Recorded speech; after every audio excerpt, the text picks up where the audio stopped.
Hindi niya matanggap na naroon pa si Santino. Diin niyang sinisi si Santino at inutuso. Binuhat siya ni Miguelito at ibinato sa sahig.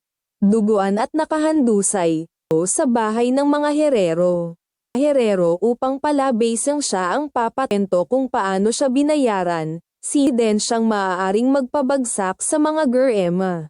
Habang abala ang lahat, nag-iisa si Rocky Boy sa kanyang silid sa kanya at unti-unting binubuo ang plano kung paano niya ito tatapusin. At ang iba.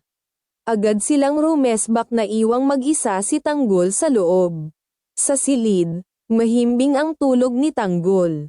Walang kamalay-malay, bigla siyang hinampes pahihirapan si Tanggol hanggang sa tuluyan itong sumuko. Sigil kahit saglit.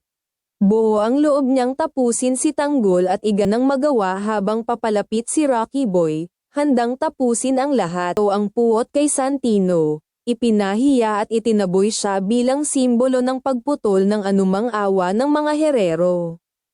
Samantala, unti-unting nabubuo ang pagbagsak nila nang makuha ni Ponggay ang matibay na ebidensyang nag-uugnay sa mga herero sa planong pagpatay kay Roberto.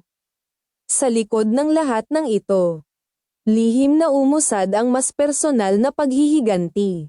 Habang nagkakagulo sa labas, isinakatuparan ni Rocky Boy ang matagal niyang kinimkim na galit. Pag-atake, isang sandaling naglalagay sa kanyang buhay sa bingit ng kamatayan. Sa huli, malinaw na ang